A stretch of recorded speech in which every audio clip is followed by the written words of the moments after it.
bill. Just because you keep repeating the same dishonest talking points doesn't make it true.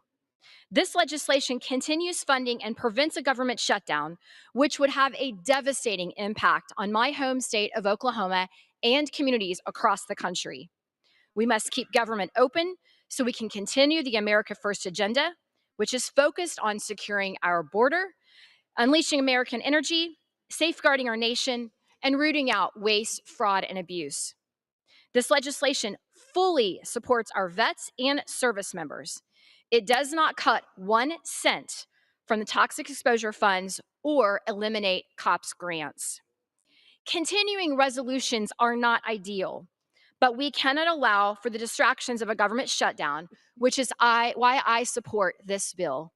I urge my colleagues to vote yes, and with that, Mr. Speaker, I yield.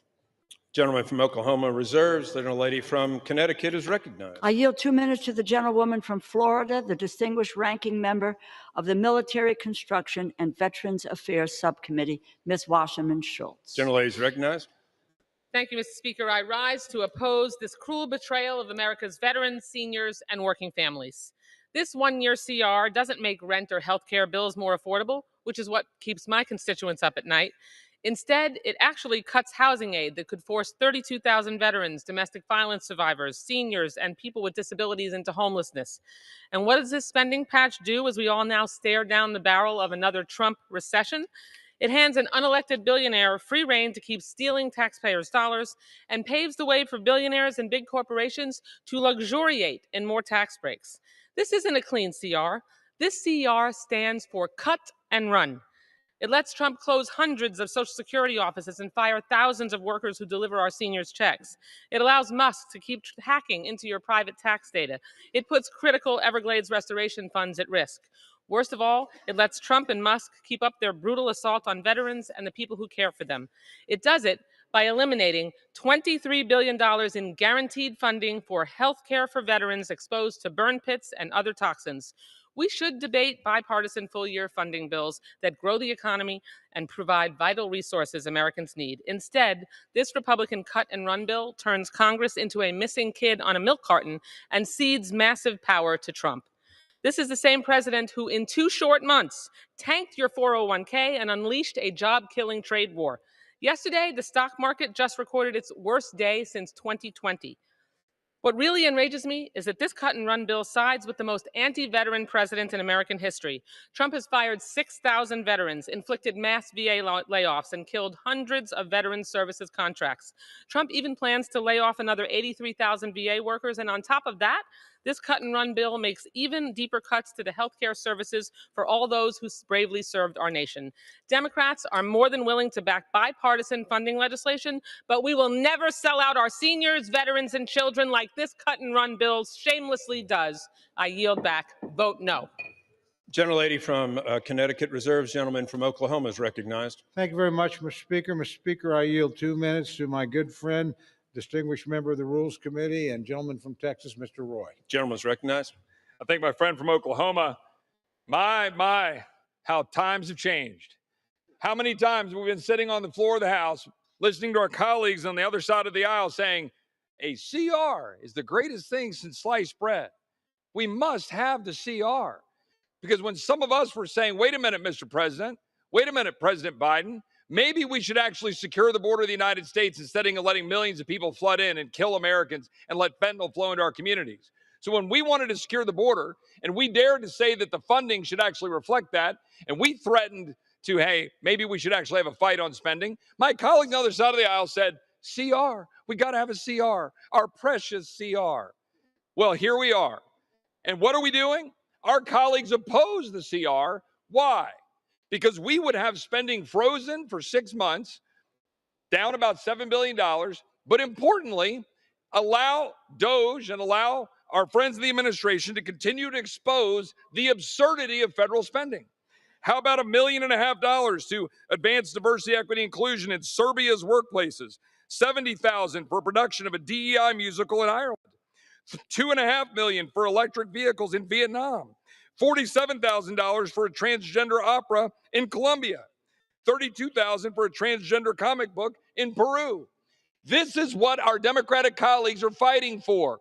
to continue to fund absurd programs rather than do the common sense work of what we're trying to do to have more beds for ICE, secure the border of the United States, ensure that our defense is funded, ensure that we're able to hold spending in check so we can actually have a chance of saving this great country.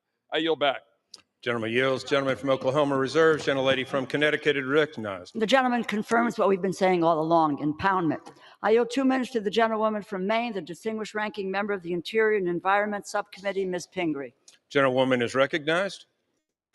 Thank you, Mr. Speaker, and thank you very much to the ranking member for yielding me this time. I oppose this full year continuing resolution and urge my colleagues to reject it. If we vote no and reject this CR, we can go back to work and negotiate a regular full year spending bill. This full year continuing resolution is not a responsible way to govern.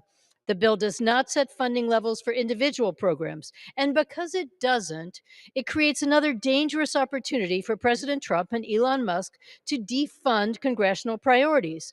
And we all know what a disaster that has been for our country, an illegal, unconstitutional disaster. It is the duty of Congress to negotiate regular spending bills. This means that we actively decide on every individual program's funding level, and we make adjustments where necessary. For example, the Indian Health Service needs an additional $345 million just to maintain current direct healthcare services. This continuing resolution fails to provide those funds, so tribal communities will experience a lower level of healthcare service. A regular bill also gives very specific directions to agencies to carry out specific work. For example, in prior years, in the Interior Bill, we have directed the EPA to conduct PFAS research that will help farmers, ranchers, and rural communities manage the disastrous impact PFAS has had in places like my home state of Maine.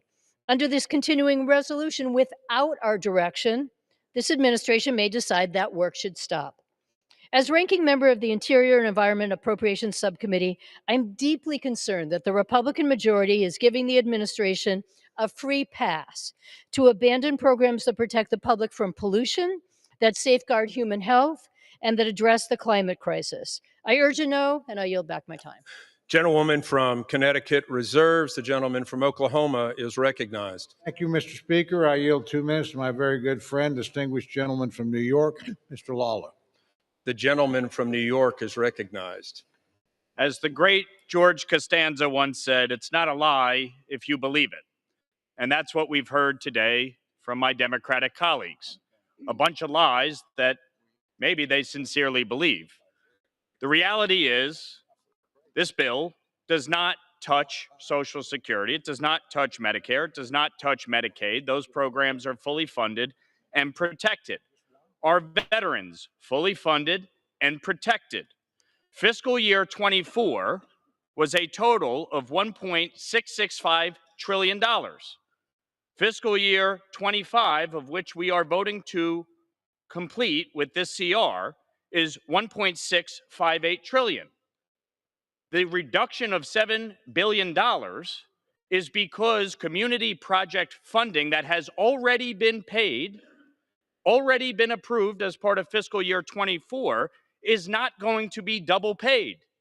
So we are saving $7 billion by removing it, as it should be. Why would we pay for projects that have already been paid for? The fact is that we have to keep the government funded and open. Why anyone would vote to shut the government down is beyond me. And when Joe Biden was president of the United States, I voted every time to keep the government funded and open. And the idea that we're going to shut it down because the priorities changed, well, guess what? The administration changed. That's the reality of elections. Donald Trump won in November. Republicans won the House and the Senate. And so, yes, budgets will change. But the fact is that we have to keep the government open. And I would remind my colleagues, the reason we're in this situation is because Senate Democrats under Chuck Schumer passed exactly 0 appropriations bills on the Senate floor. 0. There was nothing to negotiate. They couldn't pass a bill. They refused to pass a an bill. additional 30 seconds. Thank you, Mr. Chairman. They refused to pass a bill. We passed appropriations bills on the floor last year. We were ready to conference. We were ready to negotiate. Chuck Schumer failed in his responsibilities. It's now incumbent on us to pass a CR through the House and for the Senate to do its job and keep the government open and funded. And with that, I yield back. Gentleman from Oklahoma reserves. Gentleman from Connecticut is recognized. We can pass a 1-month CR and do that and do what we need to do to keep the government open. There is an alternative. I yield 2 minutes to the gentlewoman from New York, the distinguished ranking member of the Commerce, Justice, Science Subcommittee, Ms. Meng. Gentlelady is recognized. Thank you. Mr. Speaker, I rise today in opposition to this partisan bill. As ranking member of the House Appropriations Subcommittee on CJS, I cannot stand by as the GOP slashes funding for law enforcement, the courts, NOAA, which includes the National Weather Service. This bill hurts our local police officers by taking away $247 million from their public safety technology and equipment. Additionally, it cuts $350 million from projects that support community efforts to prevent crime, improve law enforcement, to provide precincts with equipment to prevent car theft, and provide victim services. These are projects that Republicans and Democrats on our committee approved and agreed on. Furthermore, the bill does nothing to prevent this administration from gutting NOAA. As a result, the life-saving weather forecasts we all receive will be less accurate and timely. Federal funding cuts in the GOP's continuing resolution are dangerous to communities like Queens and so many others. This includes Social Security, Medicare, Medicaid, and SNAP benefit, which serve as a lifeline for millions of Americans. Let's be clear, Social Security, Medicare, and Medicaid are not entitlements. They are earned benefits that hardworking Americans pay into throughout their lifetime, so they have the opportunity to retire with dignity. Mr. Speaker, this bill allows the administration to fire thousands of employees at the Social Security Administration and close offices nationwide, which will mean long wait times and delayed benefits for families. For these reasons, at the appropriate time, I will offer a motion to recommit this bill back to the House Appropriations Committee. If the House rules permitted, I would have offered the motion with an important amendment to this bill. My amendment would prevent any law or executive action from eliminating, restricting, or reducing access to these programs lawfully owed to beneficiaries across the nation. I ask unanimous consent to insert into the record the text of this amendment. I yield back. Gentlelady, without objection. Gentlelady from Connecticut reserves. Gentleman from Oklahoma is recognized. Thank you very much, Mr. Speaker. Mr. Speaker, I yield 2 minutes to my very good friend, distinguished chairman of the Defense Appropriations Subcommittee, Mr. Calvert of California. Gentleman is recognized. I thank my good friend, the chairman of the full committee, Mr. Cole, who's done an excellent job of putting this continuing resolution together under difficult circumstances. The appropriators tried to come to an accommodation, but we weren't able to get there. So the best alternative we have today is this continuing resolution, which does good things for our country. It obviously keeps the government shutdown from happening, and the American people and fully funds our core government services. But something that I'm interested in, and I think most members are interested in, is our national security. This continues to fund our national security. It makes sure that the young men and women who serve our military, especially our enlisted soldiers, who are going to get a historic pay raise, the highest pay raise they've had in 40 years. A lot of these E1s that come in and make $11 an hour, their pay is going to be put up significantly. This is something that I think would need to happen, so I would hope my friends on the other side of the aisle would not vote to diminish these individuals' pay that they need very much. This also supports important weapon systems, the Virginia-class submarine, the Columbia submarine, shipbuilding across the United States, our satellite construction, rebuilding the ordnance for the United States that we need desperately. So a vote against that would stop all of that. And so to me, Mr. Speaker, this is an extremely important vote for our national security. I would hope that everyone would vote for that, vote for the continuing our government, and to make sure that these weapon systems are delivered on time for the American public. And with that, I yield back the balance of my time. The gentleman yields. The gentleman from Oklahoma is reserves, and the gentlewoman from Connecticut is recognized. Let's have the 1 month CR that's been introduced as an alternative and do the business of the House and pass appropriations bills. I yield 1 minute to the gentlewoman from Florida, the distinguished ranking member of the State and Foreign Operations Subcommittee, Ms. Frankel. The gentlelady is recognized. Thank you. Well, I'll tell you why I'm voting against this bill. It doesn't lower any of my constituents' costs. Instead, it gives the Trump administration free rein to continue its chaotic, lawless dismantling of U.S. influence in the world, gutting nearly all our humanitarian development, security, and global health programs that constitute less than 1% of our federal budget. And these are not serious cost-saving measures away. Bird flu, Ebola, and Asian programs ending without any thought or any reason, or any vacuums left for China, Russia, and extremists to fill.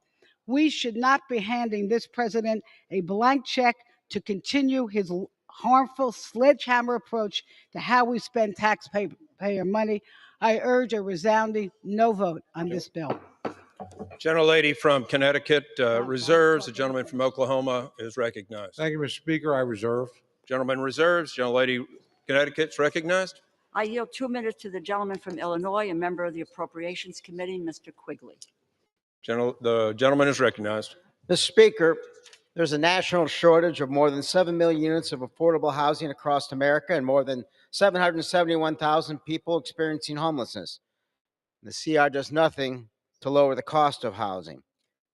That's what I was going to talk about for my 2 minutes, but after listening to this debate for so long, I think the significant correction has to be made. Programs are not fully funded and protected if you gut the agencies that operate them. Programs are not fully funded and protected if there's no one there to operate them. Under President Trump, spending bills have become a farce. He's not following the previous spending bills law that we passed. Are we saying, well, this time we really mean it? This time the president really promises he's going to follow the law. And that we don't get to the point where Article 1 is optional. Our constituents are asking us, however great you say this bill is, fool me once, shame on you, fool me twice, they're going to blame us because we believed you this time. And we believed the president who, when he gets in the room with the truth, a fight breaks out, as we have seen time again in the last month. So don't, with all due respect, don't tell us what's in this bill, how great it is, how we need to read it, when he doesn't have to follow it. And you don't complain when he doesn't follow it, and you abdicate your responsibilities on Article 1 and as appropriators. And I yield back. Members are reminded to refrain from engaging in personalities towards the United States President. Gentlelady from Connecticut reserves. Gentleman from Oklahoma is recognized. Thank you, Mr. Speaker. I continue to reserve my time. Gentleman reserves. Gentlelady from Connecticut recognized. Mr. Speaker, I yield 1 minute to the gentleman from New Jersey, the distinguished ranking member of the Energy and Commerce Committee, Mr. Pallone. Gentleman's recognized. Thank you, Mr. Speaker. One of my colleagues on the Republican side earlier asked what Democrats are fighting for. And I want to say I'm a proud Democrat fighting for America's health care. And I want to stress that this partisan Republican bill cuts American health care. This bill slashes funding for our community health centers, which provide care for millions of people, as well as our nation's teaching hospitals, which train the next generation of doctors. It fails to reverse the Medicare physician pay cut, which endangers access for seniors, especially those in rural and underserved communities. It also does nothing to stop Republicans' planned catastrophic cuts to Medicaid. Rather than voting on this partisan bill, we should be working together to lower costs and expand access to health care like the bipartisan agreement we had in December. That bill provided long-term certainty and funding increases for our community health centers, for our teaching health centers. It lowered drug costs by taking on unfair PBM practices and addressed the Medicare cuts to physicians. Unfortunately, Republicans walked away from this agreement because Elon Musk opposed it. Gentleman's time's expired. Gentlelady's reserves. Gentleman from Oklahoma is recognized. Thank you, Mr. Speaker. I continue to reserve. Gentleman reserves. Gentlelady is recognized. Speaker, I yield 1 minute to the gentlewoman from New York, the distinguished ranking member of the Small Business Committee, Ms. Velasquez. Gentlelady is recognized. Thank you. And thank you for the gentle lady for yielding. I rise today in strong opposition to this reckless Republican funding bill. Republicans claim this is a clean CR, but the facts tell a different story. This bill slashes $23 billion from veterans' benefits, turning its back on the brave men and women who serve our country. It guts health care, leaving families, children, and seniors vulnerable, and it slashes affordable housing, putting thousands, including veterans, domestic violence survivors, and people with disabilities at risk of losing their homes. If these cuts weren't bad enough, the Vice President said this morning that this administration will continue to refuse to spend money on programs they don't like. I will not vote for a CR that greenlights these dangerous cuts. Democrats are ready to fund the government, but we will not stand by while Republicans sell out the people we are sworn to serve. I urge my colleagues to reject this Gentlelady's time's dangerous expired. bill. I yield back. Gentlelady reserves. Gentleman recognized. Thank you very much, Mr. Speaker. I continue to reserve. Gentleman reserves. Gentlelady is recognized. I yield 1 minute to the gentleman from California, the distinguished ranking member of the Veterans Affairs Committee, Mr. Takano. Gentleman is recognized. Thank you, Mr. Speaker. I rise in opposition to this partisan Republican spending bill because it guts the PACT Act and abandons veterans exposed to burn pits and other toxins. House Republicans claim to support the PACT Act, but their actions tell a different story.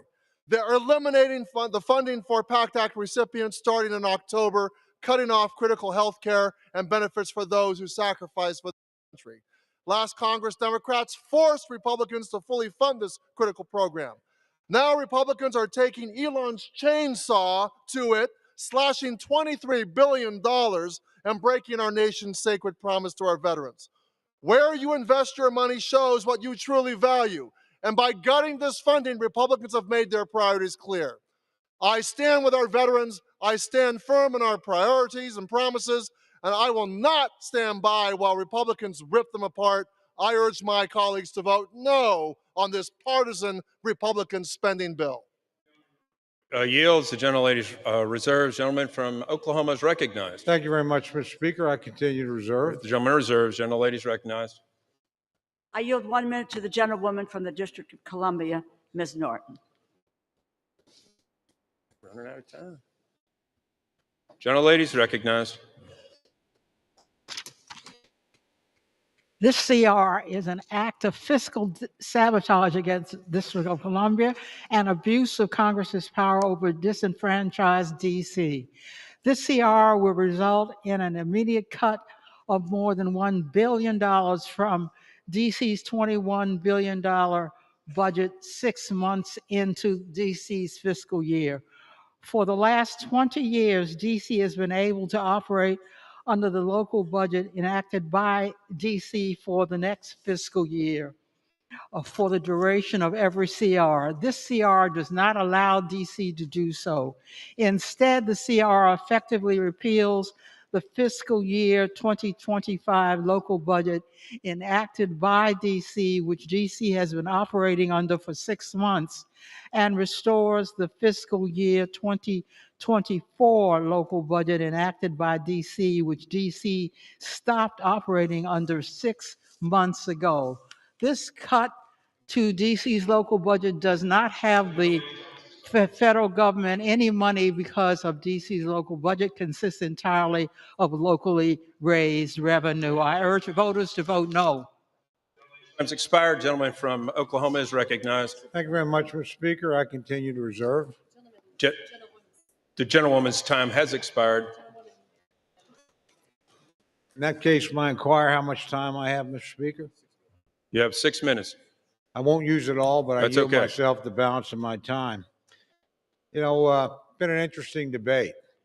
Been a lot of things said that are exaggerations, a lot of things said, in my view, that are fabrications. Let's talk about a few of those. There's nothing in this bill about Social Security. There's nothing in this bill about Medicare. There's nothing in this bill about Medicaid. There aren't cuts in nutrition for the poor. There's a $500 million increase in WIC at the request of the president. There's not cuts in housing. There's an increase in housing to try and adjust for inflation. We'd have been better off probably if we'd negotiated a deal, but that didn't happen. So proactive thing. There's more money in here to take care of junior enlisted personnel. I don't think that's probably an article of much dispute. It certainly shouldn't be. And I can go charge by charge. Yes, on the toxic burn or toxic exposure fund, we're going to deal with that in the 26 bill. It's for 26. Everything's funded for 25. That's what this bill covers. It's an appropriations bill for FY25. So that's what we're covering here. We're going to deal with the 26 bill, and then we'll deal with that issue. I voted for the PAC Act. I believe in it. I voted for additional funding for it. I suspect we'll find common ground there. So there's a lot of, fireworks around this bill. Let's just talk about what it does. It's pretty simple, guys. It's a CR. It's a continuing resolution. Your own leadership came out against it before they ever saw it. Maybe that's why we have all these fabrications and hallucinations about what's in it. It's pretty short. It's 99 pages. Read it. Now, I'm sorry everybody didn't get their projects. I really am sorry about that. We don't do that in CRs. So the big cuts here are mostly the elimination of congressional projects. I think most of those are worthy. I support them. I actually support the reforms some of my friend, the good friend, the ranking member, put in there. I think she did a great job for this institution. But we can't do them in a CR. We just don't do them. So people are upset about that. I'm sorry about that. But at the end of the day, there's only one important thing that matters here. You can vote yes and keep the government open. Whatever your problem is, whatever your concern is, it's going to be worse in a government shutdown, not better, worse. So whatever you're worried about, shutting down the government is not the answer to your concern. You're only going to make it worse. Keeping the government open is the right thing to do. I wish we could have gotten a deal, but we're not going to sit here and concede the executive authority of a Republican president because it upsets you. Not going to happen. We made that crystal clear, and I think that was the biggest thing. It wasn't a top line number. We basically got to a top line number. So we're here, and the government shutdown is 4 days away. So if you want to vote no and shut down the government in 4 days, if you succeed, that's your choice. I respect every member's vote. I've never voted for a government shutdown. I've always voted to reopen the government. I don't like government shutdowns. I don't think they work. I think you'll find if you succeed in shutting down the government, that it won't work very well for you either. It never works. So I think you'd be better advised to vote yes than to have to defend a vote to shut down the government personally. But actually, this body will not have the final say. Going to go to the United States Senate, and you have the power in the Senate to shut down the government if you choose, because they have a filibuster over there. They have 60 votes. So if you're worried about it, just let it go over there. You've got the power in that body to do it.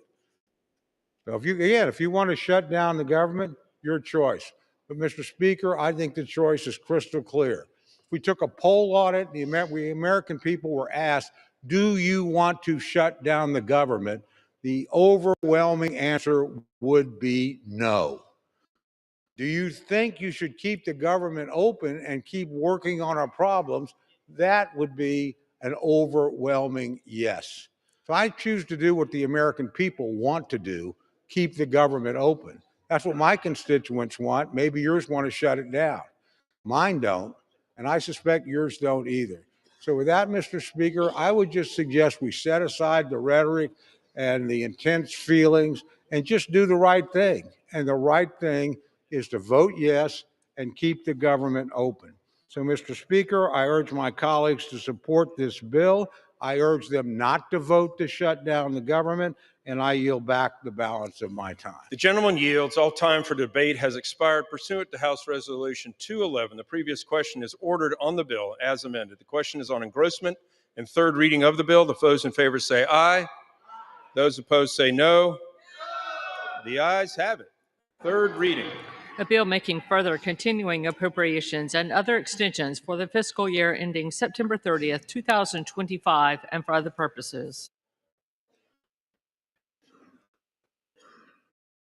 For what purpose does the gentlewoman from New York seek recognition? Mr. Speaker, I have a motion to recommit at the desk. Clerk will read the motion. Ms. Ming of New York moves to recommit the bill H.R. 1968 to the Committee on Appropriations. Pursuant to Clause 2B of Rule 19, the previous question is ordered on the motion to recommit. The question is on the motion. Those in favor say aye. Those opposed say no. The noes have it. The motion is not. Speaker, I ask for the yeas and nays. Yeas and nays are requested. Those favoring a vote by the yeas and nays will rise. A sufficient number having arisen, the yeas and nays are ordered. Pursuant to Clause 8, Rule 20. Clause 8, Rule 20. Further proceedings on the question will be postponed. Proceedings will resume on questions previously postponed. Votes will be taken in the following order.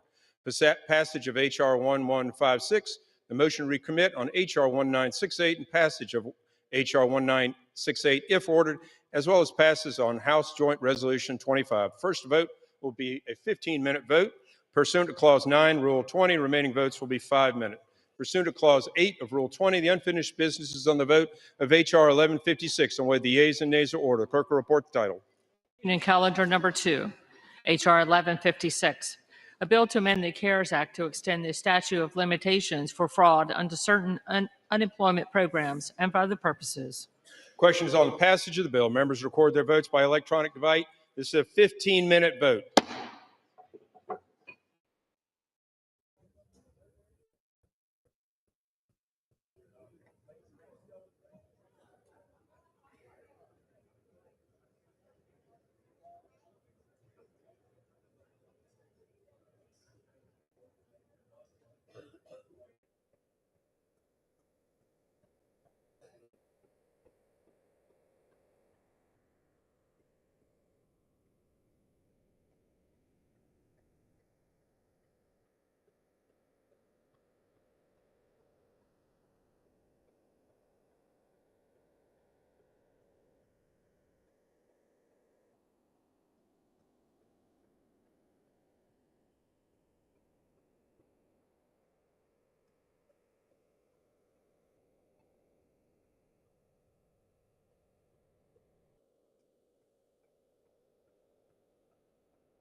Members voted. Does any member wish to change their vote?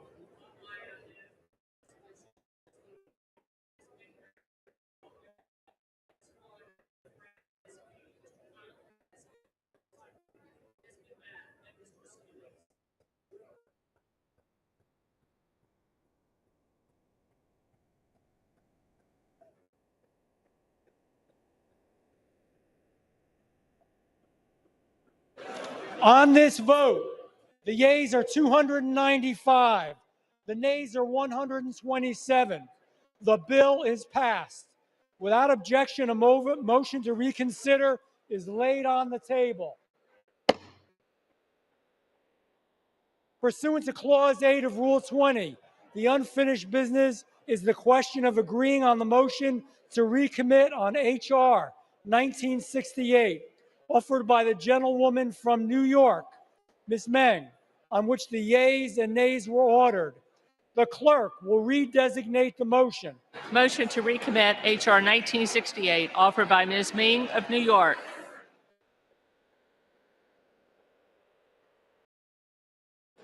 The question is on agreeing to the motion to recommit.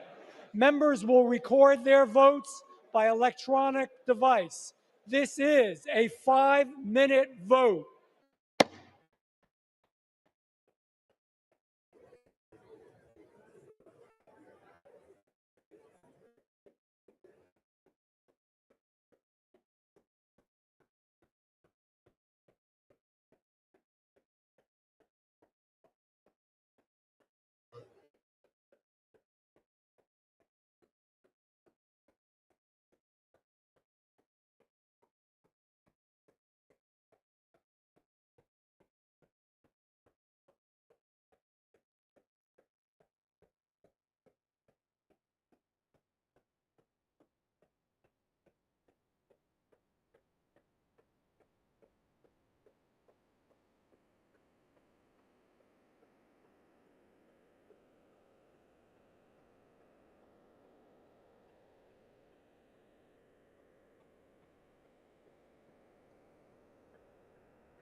all members voted? Has any member wish to change their vote?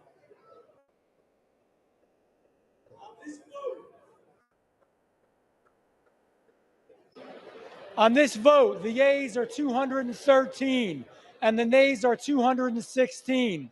The motion is not adopted. The question is on the passage of the bill. Those in favor, please say aye. Those opposed, please say no. The ayes have it. The gentlewoman from Connecticut. On that, I request the yeas and nays. The yeas and nays are requested. Those favoring a vote by the yeas and nays will rise. A sufficient number having risen, the yeas and nays are ordered. Members will record their vote by electronic device. This is a 5-minute vote.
On this vote, the yeas are 217, the nays are 213.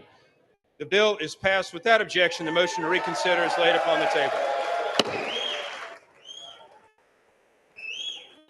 Pursuant to Clause 8 of Rule 20, the unfinished business is on the vote of the passage of H.J. 25, on which the yeas and nays are ordered. Clerk will report the title of the joint resolution. Union Calendar Number 3, House Joint Resolution 25, Joint Resolution providing for congressional disapproval under Chapter 8 of Title 5 United States Code of the rules submitted by the Internal Revenue Service relating to gross proceeds reported by brokers that regularly provide services effectuating digital asset sales. The question is on passage of the joint resolution. Members record their vote by electronic device. It's a 5-minute vote.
On this vote, the yeas are 292, the nays are 132, one vote present. The joint resolution is passed. Without objection, the motion to reconsider laid upon the table. Pursuant to Clause 8 of Rule 20, the unfinished business is on the question suspending the rules, passage of H.R. 706, which clerk will report title. H.R. 706, a bill to improve the biodetection functions of the Department of Homeland Security and for other purposes. Will the House suspend the rules and pass the bill? So many of those in favor say aye. Those opposed say no. Opinion of the chair, 2/3 being in the affirmative. The bills are suspended. The rules are suspended. The bill is passed. Without objection, motion to reconsider laid upon the table.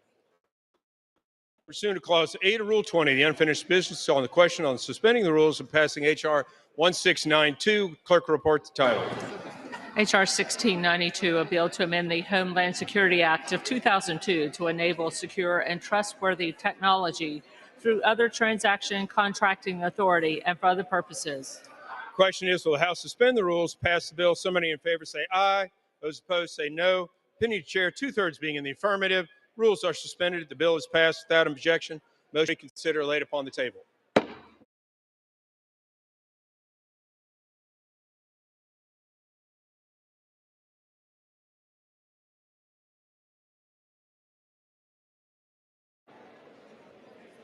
Pennsylvania.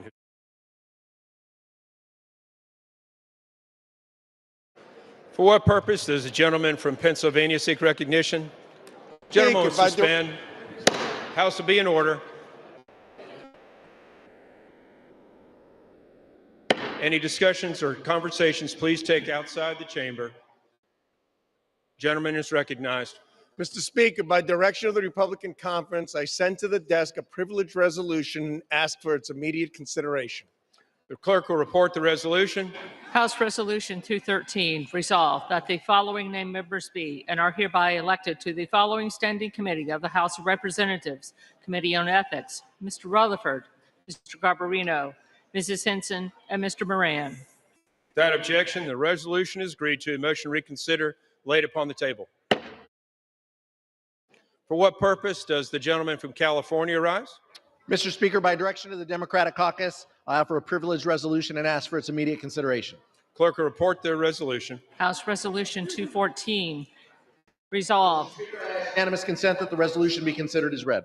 Without objection, the resolution is agreed to. The motion to reconsider laid upon the table.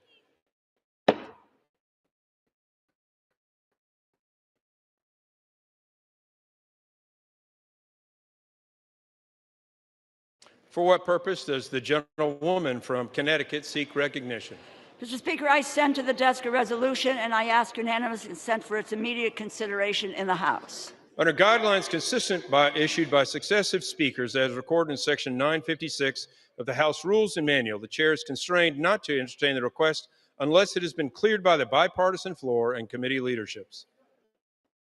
House will suspend. Take conversations off the floor.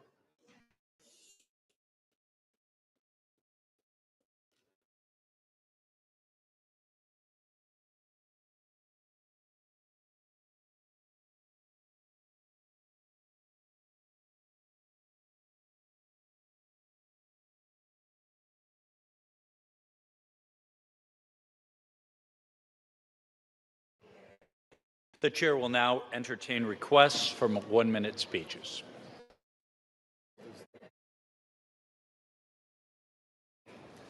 For what purpose does the gentleman from Tennessee seek recognition?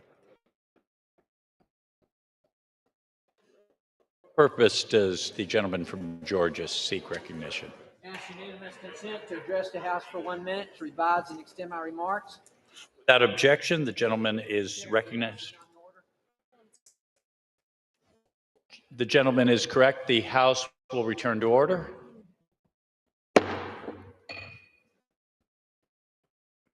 Without objection, the gentleman from Georgia is recognized for 1 minute. Mr. Speaker, I rise today to honor Raekwon Williams, a senior at Groves High School in Savannah, Georgia, whose resilience and work ethic has inspired many.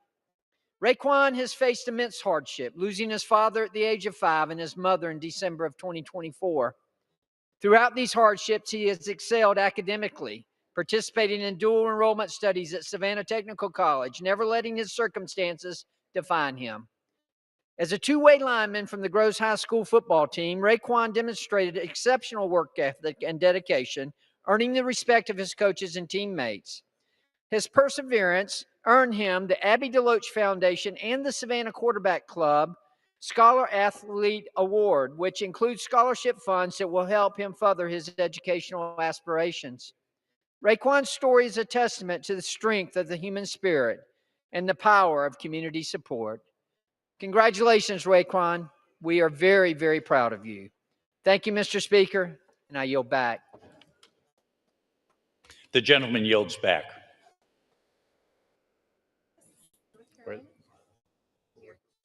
For what purpose does the gentleman from North Carolina seek recognition? Without objection, the gentleman is recognized for 1 minute. Mr. Speaker, I rise to highlight the Agricultural Commodities Price Enhancement Act. Input costs for our farmers are astronomically high right now, whether it be fertilizer, seeds, or labor, not to mention the volatility of the current world food market. On top of this, the past year was one of the worst years for farmers in North Carolina between the impacts of drought and Hurricane Helene and other factors beyond their control.